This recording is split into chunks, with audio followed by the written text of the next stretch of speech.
हरे कृष्णा। आज के इस पावन वीडियो में हम आपको सुनाने जा रहे हैं पुरुषोत्तम मास यानी कि अधिक मास की अत्यंत ही पवित्र और मनोकामना पूर्ण करने वाली अद्भुत कहानियाँ।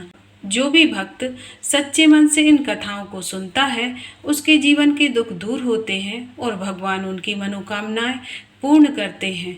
तो आइए श्रद्धा और भक्ति के साथ शुरू करते हैं पुरुषोत्तम मास की पावन कहानियाँ। तो बोलिए गणेश जी महाराज की जय, तुलसी माता की जय, शालिग्राम भगवान की जय, पुरुषोत्तम भगवान की जय। शुरुआत करते हैं गणेश जी की एक छोटी सी कथा से। बहुत पुराने समय की बात है। एक छोटे से गांव में एक भाई और उसकी बहन रहते थे। दोनों में इतना प्रेम था कि पूरे गांव में उनकी मिसाल दी जाती थी। बहन का अपने भाई से बहुत ज़्यादा ही लगाव था। उसने एक नियम बना रखा था कि वह रोज सुबह अपने भाई का चेहरा देखेगी और फिर ही भोजन करेगी। जब तक भाई को न देख ले तब तक वह पानी भी नहीं पीती थी। बहन का घर दूसरे गांव में था और भाई पास के ही गांव में रहता था। रोज सुबह वह जल्दी उठकर घर का सारा काम कर लेती, आंगन लीपती, गाय को चारा डालती और फिर नंगे पांव अपने भाई के घर चल पड़ती। रास्ते में एक छोटा सा मंदिर पड़ता। उस मंदिर में गणेश जी विराजमान थे। वहीं पास में तुलसी जी का बिरवा भी था। पतवारी माता की छोटी सी जगह थी और एक खेजड़ी का पेड़ लगा था। बहन रोज वहां रुकती थी। पहले मंदिर साफ करती, फिर गणेश जी को जल चढ़ाती, तुलसी माता की परिक्रमा करती और पतवारी माता को प्रणाम करती और हाथ जोड़कर प्रार्थना करती। हे गणेश जी महाराज, मेरे घर में सुख रखना, मेरे भाई की उम्र लंबी करना, उसके घर में कभी भी कोई दुख न आने देना। फिर वह अपने भाई के घर जाती और उसका चेहरा देखती और वापस लौटकर फिर भोजन करती। लेकिन रास्ता बहुत कठिन था। जगह जगह पर कंकड़ पत्थर और कांटे पड़े रहते थे। गर्मी के दिनों में जमीन इतनी तपती थी कि उसके पैर जल जाते थे। फिर भी वह बिना शिकायत के रोज चलती रहती। एक दिन जब वह भाई के घर पहुंची तो उसके पैरों में से खून निकल रहा था। उसकी भाभी ने देखा तो वह घबरा गई। अरे बहन, यह क्या हुआ? तुम्हारे पैरों में से तो खून निकल रहा है। बहन मुस्कुराकर बोली, कुछ नहीं भाभी, रास्ते में बहुत कांटे और पत्थर हैं। भाभी को बहुत दुख हुआ। उसने अपने पति से कहा, आपकी बहन तो रोज आपके लिए इतनी दूर से भागी चली आती है और उसके पैर घायल हो गए हैं। कुछ तो कीजिए। भाई को भी अपनी बहन से बहुत प्रेम था। अगले ही दिन वह मजदूरों को लेकर रास्ता साफ करने के लिए निकल पड़ा। उसने सारे कांटे हटवा दिए, पत्थर हटवा दिए, लेकिन रास्ते के बीच में जो छोटा सा मंदिर था, पतवारी माता की जगह थी, तुलसी जी का जो बिरवा था, उन्हें भी हटवा दिया ताकि रास्ता बिल्कुल सीधा और साफ हो जाए। जैसे ही यह हुआ, देवता नाराज हो गए। कहते हैं उसी समय भाई अचानक जमीन पर गिर पड़ा और उसके प्राण निकल गए। पूरा गांव इकट्ठा हो गया। घर में रोना पिटना मच गया। अंतिम संस्कार की तैयारियां होने लगी। भाभी रोते हुए बोली, जरा रुक तो जाओ, उसकी बहन को तो आने दो। वह रोज उसका चेहरा देखकर ही खाना खाती है। गांव वाले बोले, अब तो उसका भाई नहीं रहा, उसे बिना देखे ही खाना सीखना पड़ेगा। लेकिन फिर भी भाभी नहीं मानी। दूसरे दिन बहन फिर रोज की तरह भाई का चेहरा देखने निकली। रास्ते में पहुंची तो देखा कि मंदिर टूटा पड़ा है, तुलसी उखड़ी हुई है, पतवारी माता की जगह बिखरी हुई है। उसका मन रो उठा। वह वहीं पर बैठ गई और उसने मिट्टी इकट्ठी की, फिर छोटा सा चबूतरा बनाया, गणेश जी को फिर से बैठाया, तुलसी जी फिर से लगाई, पतवारी माता की पूजा की, जल चढ़ाया और आंखों में आंसू भरकर बोली, हे गणेश जी महाराज, अगर मेरी भक्ति सच्ची है तो मेरे भाई को जीवन दे दो। फिर वह भाई के घर पहुंची। घर के बाहर भीड़ पड़ी थी। उसने रोते हुए आवाज दी, भैया। तभी चमत्कार हुआ। उसका भाई अचानक उठकर बैठ गया। उसने आंखें खोली और बोला, अरे मैं तो बहुत गहरी नींद में सो गया था। सब आश्चर्यचकित रह गए। सब लोग कहने लगे, अरे जैसी नींद तुम्हें आई है वैसी किसी दुश्मन को भी ना आए। उसके बाद दोनों भाई बहन बहुत प्यार से रहने लगे। तो हे पतवारी माता, हे तुलसी माता, जैसे उन भाई बहन के टूटे वैसे सबको टूटना और जो कोई आपकी पूजा करे उनकी सबकी मनोकामना पूरी करना। तो बोले श्री गणेश जी महाराज जी की जय। तो चलिए अब सुनते हैं तुलसी माता की कहानी। एक बुढ़िया माई थी, तुलसी जी को सींचती थी और हमेशा कहती, हे माता सबकी दाता, मैं तेरा बिरवा सींचती हूँ, मुझे बहू दे, पीताम्बर की धोती दे, मीठा मीठा ग्रास दे, बैकुंठ में वास दे। चटक की चाल दे, पटक की मौत दे, चंदन का काट दे, रानी सा राज दे, दाल भात का भोजन दे, 11 की मौत दे, कृष्ण जी का कंधा दे। तुलसी माता यह सुनकर सूखने लगी। तो भगवान ने पूछा, हे तुलसी, तुम क्यों सूख रही हो? तुलसी माता ने कहा कि एक बुढ़िया रोज आती है और यही बात कह जाती है। मैं यह सब बात को तो पूरा कर दूंगी, लेकिन कृष्ण जी का कंधा कहाँ से लाऊंगी? तो भगवान बोले, जब वह मरेगी तो मैं अपने आप कंधा दे आऊंगा। आप बुढ़िया माई से कह देना। बाद में बुढ़िया माई मर गई, सब लोग आ गए। जब माई को ले जाने लगे तो वह किसी से न उठी। तब भगवान ने एक 12 बरस के बालक का रूप धारण करके आए और बालक ने कान में कहा, बुढ़िया माई, मन से निकाल ले, पीताम्बर की धोती ले, मीठा मीठा घास ले, बैकुंठ का बास ले, चटक की चाल ले, पटक की मौत ले, कृष्ण जी का कंधा ले। यह सुनकर बुढ़िया माई हल्की हो गई। भगवान ने कंधा दिया, बुढ़िया माई को मुक्ति मिल गई। और हे तुलसी माता, जैसे बुढ़िया माई को मुक्ति दी वैसे सबको देना। कथा अधूरी हो तो पूरी करना, पूरी हो तो मान करना। जय हो तुलसी मैया की। अब सुनते हैं शालिग्राम भगवान की अद्भुत कथा। बहुत समय पहले की बात है। एक छोटे से गांव में एक बूढ़ी अम्बा रहती थी। वह बहुत गरीब थी, लेकिन उसका मन भगवान में इतना लगा रहता था कि उसे दुनिया की किसी चीज की चिंता नहीं रहती थी। उसका जीवन बहुत ही साधारण था। एक छोटी सी मिट्टी की कुटिया थी, कुछ बर्तन और 2 जोड़े कपड़े थे, एक छोटा सा लोटा, एक छोटा सा मंदिर जिसमें उसके प्राण बसते थे। उस मंदिर में विराजमान थे प्रिय शालिग्राम भगवान। अम्मा भगवान को केवल पत्थर ही नहीं मानती थी, उसके लिए सचमुच जीवित थे वह। वो उनसे बातें किया करती थी, उन्हें जगाती, फिर नहलाती, फिर खिलाती, रात को फिर सुलाती। पूरे गांव में लोग कहते, अम्मा अम्मा का तो भगवान से सीधा रिश्ता है। हर सुबह सूरज निकलने से पहले अम्मा उठ जाती और सबसे पहले घर का आंगन बुहारती, फिर स्नान करके साफ कपड़े पहनती, उसके बाद में अपने छोटे मंदिर के सामने बैठ जाती और धीरे धीरे घंटी बजाती और प्यार से कहती, भगवान जी उठ जाओ, सुबह हो गई है। फिर वह पास की नदी में से ताजा जल लाती और रास्ते में तुलसी के पत्ते और फूल चुन कर लाती। बड़े ही प्रेम से शालिग्राम भगवान को जल चढ़ाती और कच्चे दूध से स्नान कराती, चंदन लगाती, तुलसी चढ़ाती और फिर भोग भी लगाती। जब तक भगवान को भोग न लगाती वह खुद भी कुछ न खाती। ऐसे ही दिन बीतते रहे। फिर एक साल पुरुषोत्तम मास आया। गांव में सब लोग कहने लगे, इस महीने में गंगा स्नान करने से बहुत पुण्य मिलता है। अब अम्मा के मन में भी सुनकर गंगा स्नान की इच्छा जाग गई, लेकिन एक चिंता थी, चली तो जाऊंगी, भगवान की सेवा कौन करेगा? बहुत सोचने लगी।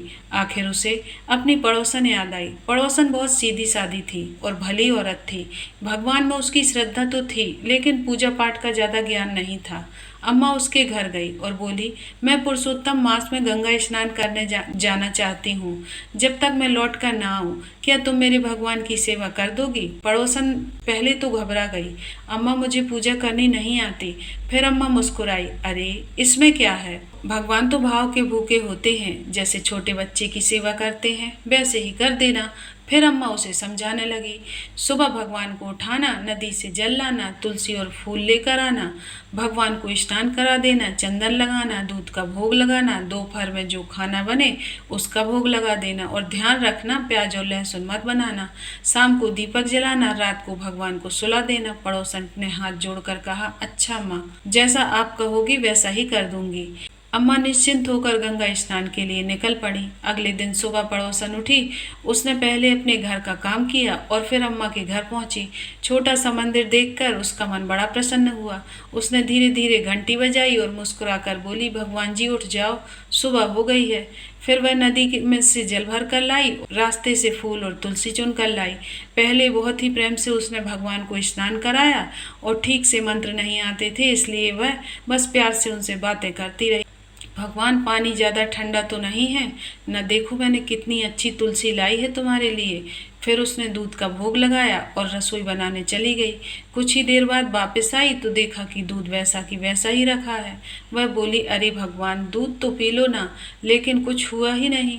उसने सोचा शायद अभी भूख नहीं लगी होगी। दोपहर को उसने सब्जी रोटी बनाई और भगवान के सामने रख दी। फिर बोली, भगवान खाना खा लो, लेकिन खाना तो वैसा का वैसा ही पड़ा रह गया।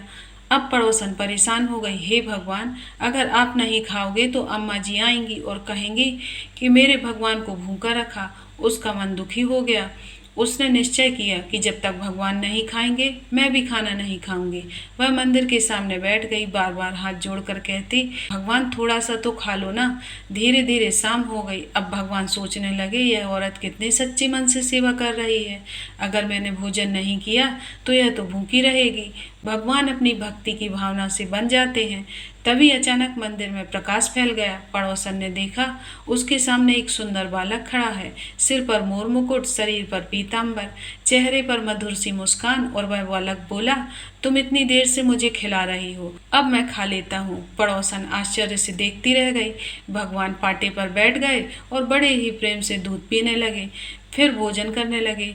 पड़ोसन की आंखों से आंसू बहने लगे। हे भगवान, आप सचमुच आ गए। भगवान बोले, तुमने मुझे सच्चे मन से बुलाया, इसलिए मुझे आना पड़ा। अब यही रोज होने लगा। सुबह पड़ोसन भगवान को जगाती, स्नान कराती, भोग लगाती और भगवान जो हैं वह बालक के रूप में आकर भोजन करते। धीरे धीरे पड़ोसन का डर खत्म हो गया। अब वह भगवान को से ऐसी बातें करती जैसे कि अपना ही बच्चा हो। एक दिन भगवान ने कहा, गाय चराने जा रहा हूँ। उसने छोटे से हाथ में सोने की लाठी ली, पीताम्बर पहना और बाहर निकल गए। शाम को जब लौटे तो उनके पैरों में मिट्टी लगी हुई थी। पड़ोसन हंस पड़ी, अरे भगवान, सच में गाय चरा कर आए हो क्या? भगवान जी मुस्कुरा दिए। और अब रोज भगवान सुबह भोजन करके गाय चराने जाते, शाम को लौट कर आते। पूरा महीना ऐसे ही बीत गया। एक महीने बाद अम्मा गंगा स्नान करके वापस लौटी। सबसे पहले उसे भगवान की चिंता हुई। वह तुरंत पड़ोसन के घर पहुंची और बोली, बहू मेरे शालिग्राम भगवान दे दो। पड़ोसन सहज भाव से बोली, अम्मा अभी शाम होने दो, भगवान गाय चराने गए हैं, आते ही होंगे तो दे दूंगी। अम्मा को लगा कि वह मजाक कर रही है। वह नाराज होकर बोली, क्या कह रही हो? मेरे भगवान कहीं जाते हैं क्या? पड़ोसन बोली, सच में कह रही हूँ अम्मा, रोज जाते हैं। अब दोनों में बहस होने लगी। गांव वाले भी इकट्ठा हो गए।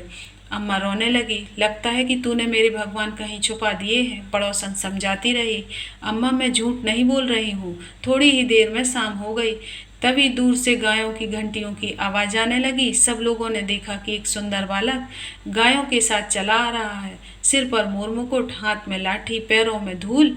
वह सीधे मंदिर में जाकर बैठ गया और फिर शालिग्राम रूप में बदल गया। सभी लोग दंग रह गए। पड़ोसन रोते हुए बोली, भगवान अम्मा जी को भी अपना रूप दिखा दो, नहीं तो यह मुझ पर विश्वास नहीं करेंगी। भगवान भक्त की बात कैसे टालते। अचानक मंदिर में दिव्य प्रकाश फैल गया और भगवान ने अपना सुंदर रूप अम्मा को भी दिखाया। अम्मा यह देखकर रो पड़ी।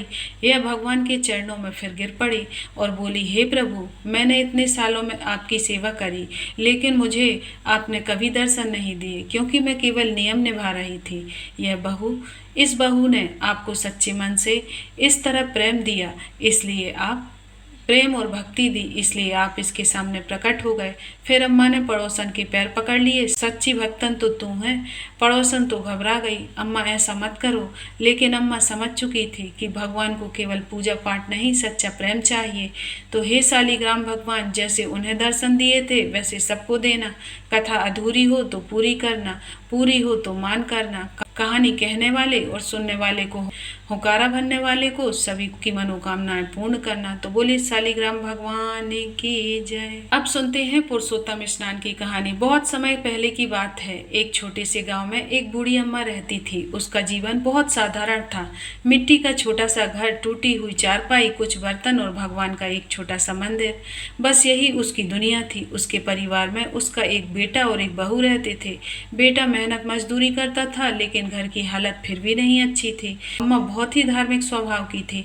वह रोज सुबह जल्दी उठती, स्नान करती और भगवान का नाम लेती और पूजा पाठ में लगी रहती। खासकर जब भी पवित्र पुरुषोत्तम मास आता, तब उसकी श्रद्धा और भी बढ़ जाती। पूरा महीना वह नियम से व्रत रखती, नदी में स्नान करती, दान पुण्य करती, कथा सुनती और भगवान का नाम जप करती। गांव की औरतें उसकी बहुत ही इज्जत करती थीं, लेकिन उसकी बहू को यह सब पसंद नहीं आ रहा था। वह मन ही मन सोचती, इतना पूजा पाठ करने का क्या फायदा, घर में तो ना पैसा है न सुख संपत्ति है। अगर भगवान सच में खुश होते तो हमारा जीवन इतना कठिन क्यों होता। एक दिन पुरुषोत्तम मास चल रहा था। अम्मा नदी से स्नान करके लौटी ही थी कि बहू ने ताना मारते हुए कहा, माँ जी, आप तीसरे साल आने वाली है। इस पुरुषोत्तम मास में इतना स्नान दान करती हो, लेकिन मिला क्या? शादी को 5 साल हो गए हैं, ना मेरे बच्चा हुआ, ना आपके बेटे की अच्छी नौकरी लगी। आपका भगवान आखिर कब खुश होगा? बहू की बातें सुनकर अम्मा का दिल टूट गया। उसे अपनी बहू पर गुस्सा आया, लेकिन उसके मन में एक सवाल जरूर उठ गया, सचमुच मेरे भगवान मुझे कब फल देंगे? उस रात अम्मा को नींद नहीं आई। वह सोचती रही। सुबह होते ही उसने निश्चय कर लिया, मैं खुद पुरुषोत्तम भगवान से जाकर पूछूंगी। फिर उसने भगवान का नाम लिया और लाठी के सहारे घर से निकल पड़ी। और अब चलते चलते वह लगातार बोलती जा रही थी, जय पुरुषोत्तम भगवान, जय पुरुषोत्तम भगवान।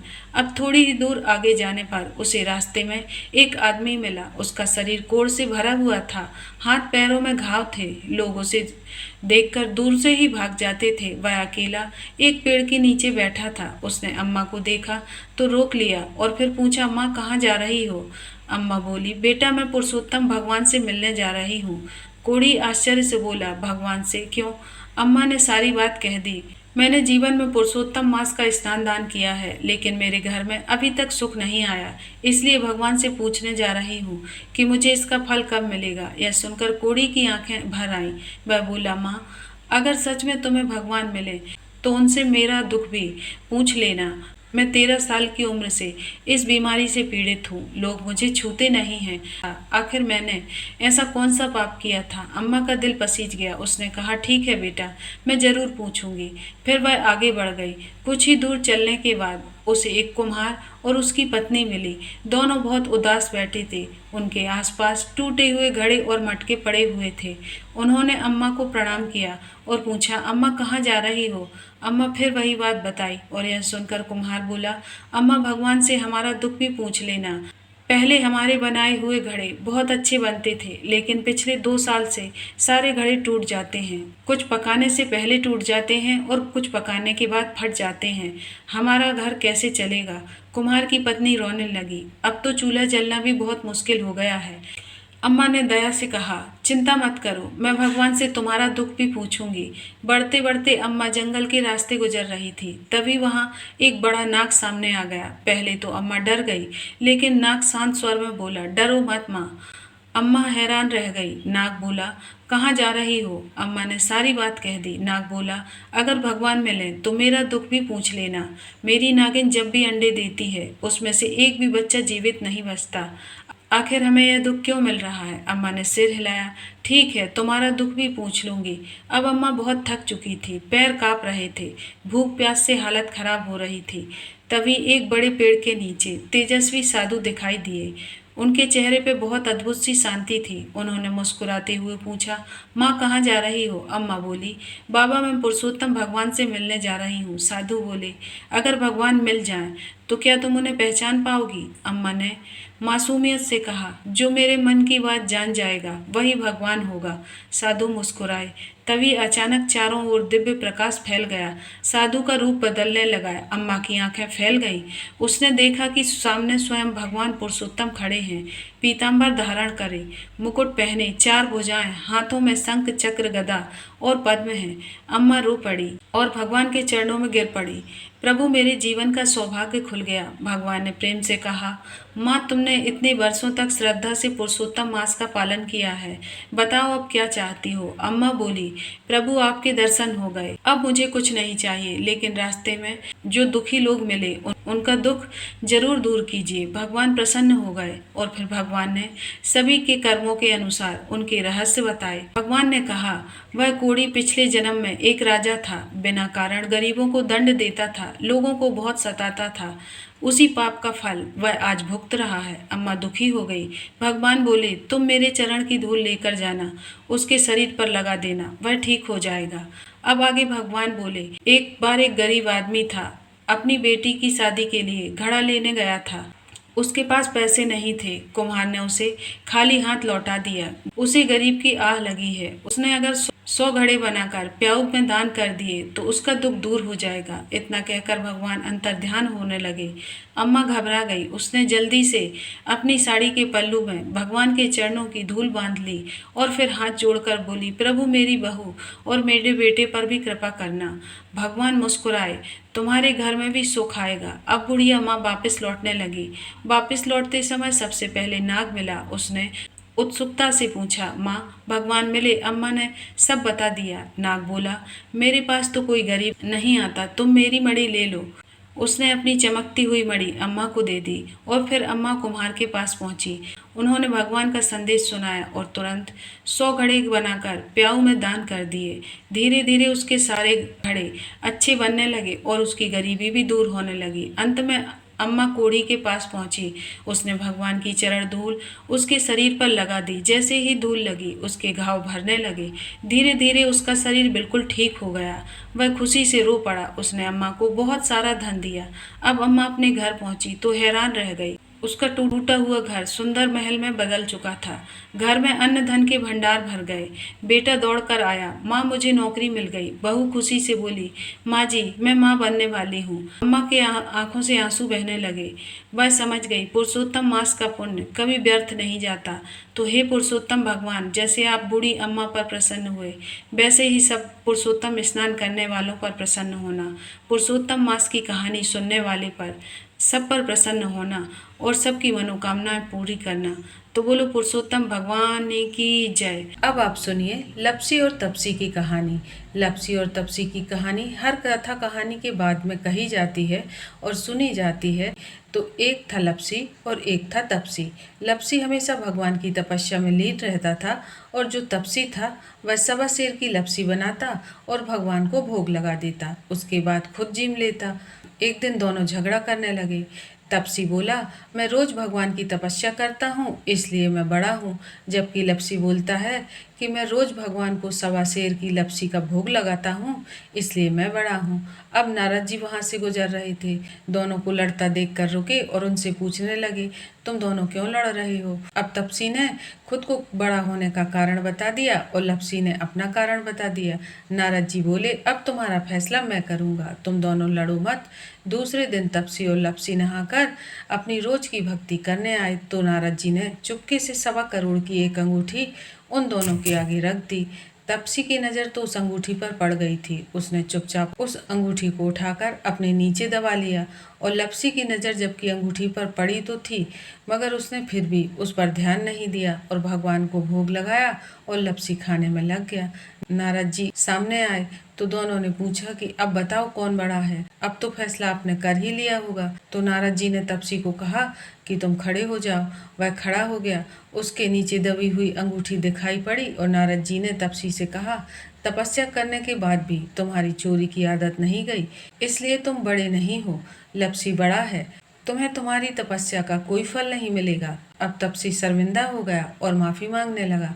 उसने नारद जी से पूछा, मुझे मेरी तपस्या का फल कैसे मिलेगा? तब नारद जी कहने लगे, यदि कोई गाय और कुत्ते की रोटी नहीं बनाएगा तो फल तुझे मिलेगा। यदि कोई ब्राह्मण को जिमाकर दक्षिणा नहीं देगा तो उसका फल भी तुझे प्राप्त होगा। यदि कोई साड़ी के साथ ब्लाउज नहीं देगा तो उसका फल भी तुझे मिलेगा। यदि कोई दिया से दिया जलाएगा तो उसका फल भी तुझे मिलेगा। यदि कोई सारी कहानी सुने लेकिन तुम्हारी कहानी नहीं सुने तो उसका फल भी तुझे मिलेगा। उसी दिन से हर व्रत कथा कहानी के बाद लपसी और तपसी की कहानी भी सुनी जाती है और कही जाती है। तो बोलो नारद जी भगवान की जय, बोलो विष्णु भगवान की जय। तो पुरुषोत्तम महीने में प्रतिदिन कहानियाँ सुननी चाहिए। यदि आपने अधिक मास स्नान किया है, पूजा करने के बाद यह कहानियाँ जरूर सुनिए। लेकिन यदि आपने अधिक मास का स्नान नहीं किया है तो भी आप पूजन करने के बाद और पहले इस कहानी को प्रतिदिन सुन लें। फिर आखिरी दिन 33 मालपुए को कांसे की थाली में रखकर दान कर दीजिए। इतना सकल लेने पर भी अधिक मास का फल जरूर मिलता है। तो आशा करती हूँ वीडियो आपको अच्छी लगी होगी। वीडियो पसंद आई हो तो इसे लाइक करना ना भूलें। अपने परिवार और दोस्तों में शेयर करें ताकि वह भी इस पुण्य कथा का श्रवण कर सकें। और ऐसे ही व्रत त्योहार और पूजा विधि से संबंधित वीडियो देखने के लिए हमारे चैनल प्रियंका धर्म ज्ञान को सब्सक्राइब करें। मिलते हैं अगले वीडियो में। धन्यवाद।